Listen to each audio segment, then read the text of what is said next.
Hi, I'm Paola Moore. I am the founder of Rare Trends, and I'm a WOW woman.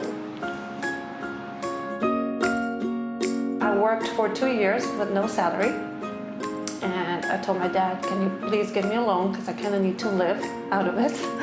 And then, he's like, sure, but you probably need to tell your partners that since you're the one working and they're just investors, you could draw a salary and then you can. So I was like, you know what, you're right. So I was living on, I don't know, I think they were paying me like $600 a month, something ridiculously low. But I was like, I'm just gonna make this happen. And worked, and I was single, no kids, so that was my life. But it was incredible because we were building hotels at the time, and because I was the English-speaking person in the business, I was doing all the manuals, I was doing all the architectural specifications.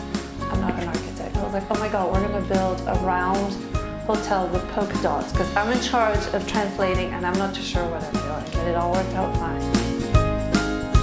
We had to go through 7 different IVF treatments.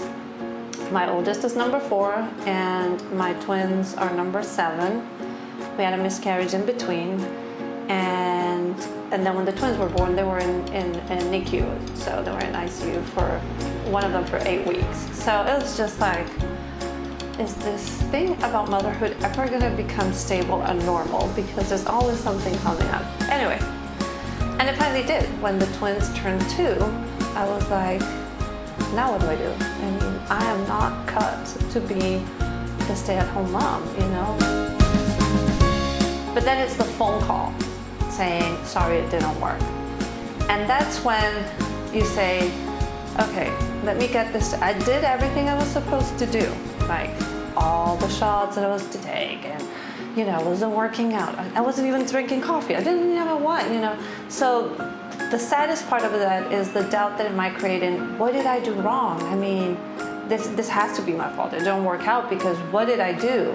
So it's very hard, and especially for my frame type that is like very strong and intense, and if I have my head in it, I'm gonna make it happen.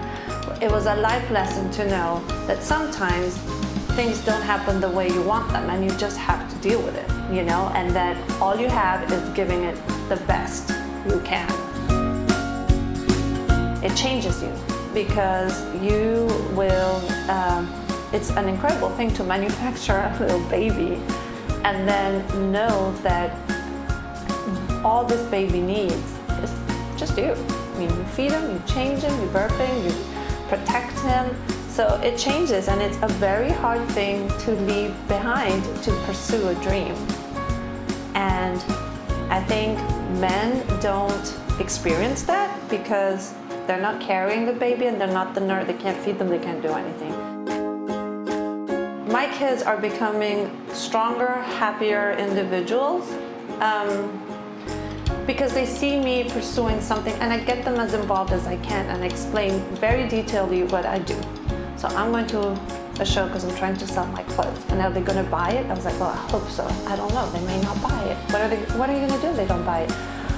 Well, it's going to be hard, but we're just going to keep on trying. I mean, that's what we do. So I think there's a way of always keeping those 2 worlds integrated and let my family know that what I'm doing has nothing to do with not loving them, and also having them respect that this is incredibly important. And same here, I was like, sorry guys, I really need to go. I'm in a swim practice. I mean, I'm on my phone, and it's incredibly hard because not everybody understands that you've got 3 kids. And it's like, come on, you need to be here. We need to finish this project, I feel like I've become a much better mother to my children. I've been more sensitive wife to my husband instead of being the you're never here. And in all, just a more humble person, because I entered a world where I hadn't been before. Because sometimes you can be so cushioned in your own little that it made me very humble. It made me realize that it wasn't easy, that there would be a lot of doors slammed in my face, that some of the things that you want to do, you just can't because the money is not there to do it, and it's as simple as that.